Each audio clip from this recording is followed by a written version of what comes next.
அன்பு தமிழ் சொந்தங்களுக்கு வணக்கம். நான் உங்கள் அன்பு தமிழன் ஆரா. நமது தமிழ் கோயில் யூடியூப் சேனலை சப்ஸ்கிரைப் செய்யாதவங்க தயவு செய்து சப்ஸ்கிரைப் செய்யுங்க. அப்போ தான் நான் போடுற காணொலி உங்களை வந்து சேரும். இந்த காணொலியில் நாம் என்ன பார்க்க போகிறோன்னா, புதுச்சேரியின் பெருமை கப்ஸ் கோயில். கிட்டத்தட்ட 3 முறை இந்த கோயிலை வந்து இடிச்சிட்டு 4வது முறையாக கட்டியிருக்கிறாங்க. 1855 அப்போ தான் வந்து 4வது முறையாக இந்த கோயிலை கட்டியிருக்கிறாங்க. இந்த கோயிலுடைய வரலாறு என்னன்னு பார்க்கலாம் வாங்க, உள்ளே போய் பார்க்கலாம். பாண்டிச்சேரியிலே மிகவும் பழமையான தேவாலயத்தில் இதுவும் ஒன்றுன்னு வச்சுங்களேன்.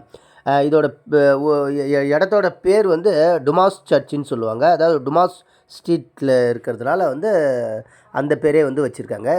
இது வந்து கரெக்டாக எங்கே இருக்குன்னா, புதுச்சேரி காந்தி கடற்கரை நம்ம பார்த்தோம்ல, அந்த காந்தி கடற்கரைக்கும் சரியாக வந்து எதிர்க்க தான் அமைஞ்சிருக்குது. இந்த தேவாலயம் வந்து கிழக்க பார்த்து கரெக்டாக வந்து கடற்கரையை பார்த்த மாதிரி கிழக்கு நோக்கி வந்து அமைஞ்சிருக்கு.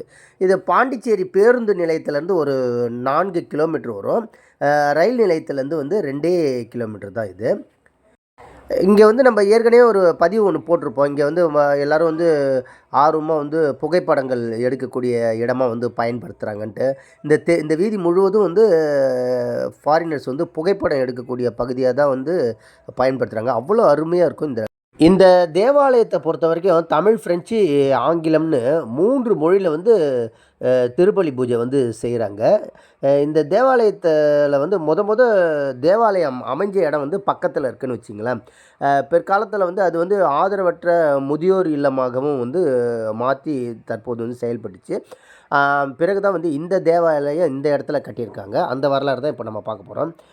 அந்த நாளில் ஃப்ரெஞ்சு பாதிரியார்கள் வந்து தன்னுடைய பிரார்த்தனை கூட அமைக்கிறதுக்கு வந்து ஒரு இடம் வந்து தேடிட்டு இருக்கும்போது வந்து ஒரு தற்காலிக இடமா வந்து ஒரு இடத்த வந்து தேர்வு செய்கிறாங்க. அங்கேயே வந்து கோவில் கட்டலாம் அப்படின்ற எண்ணத்துலேயே வந்து அவங்க தயார் செய்து அந்த இடத்துல வந்து ரெடி பண்ண ஆரம்பிக்கிறாங்க. அது வந்து 1674 தயார் பண்ணி ரெடி பண்ணி அந்த சபையை வந்து தயார் பண்ணி பேர் வைக்கிறாங்க. கபுசின்ஸ் சபைன்னுட்டு அதுக்கு பேர் வச்சு அங்கே வந்து பூஜையும் செய்ய ஆரம்பிக்கிறாங்க.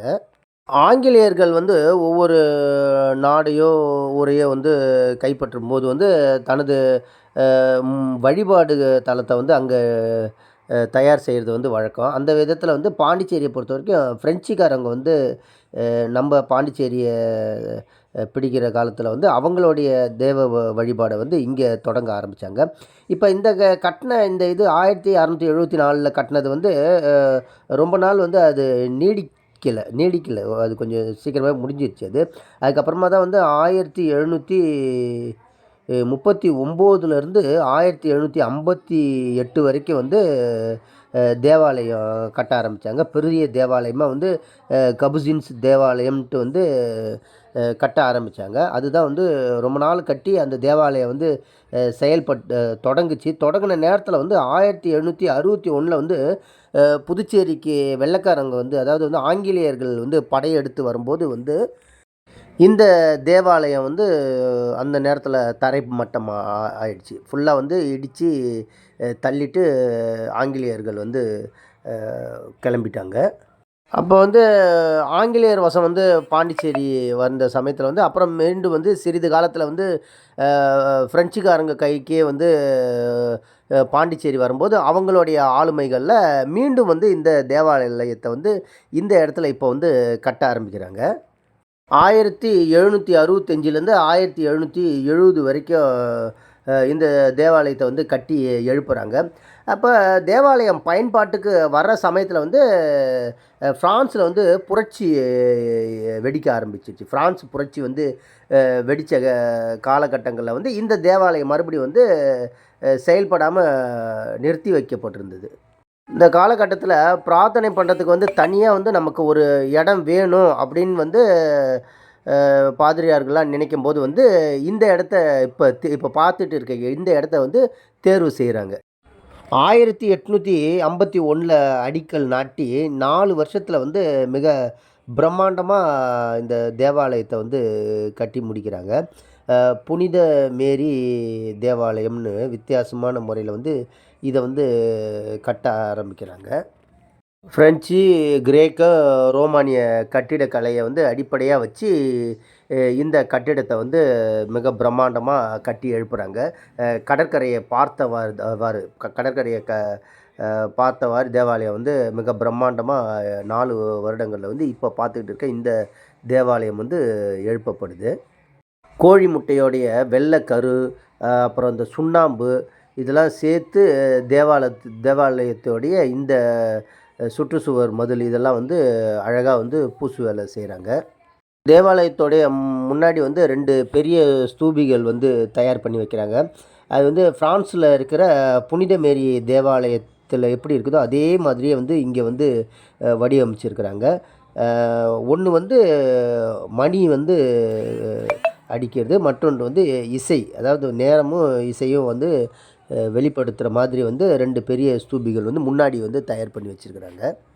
பின்னாடி வந்து 8 வளைந்த தூண்களோடு வந்து அந்த உச்சி மாடம் வந்து இப்போ நம்ம உள்ளே பார்த்தோம்ல அந்த உச்சி மாடம் வந்து தயார் பண்ணியிருக்கிறாங்க.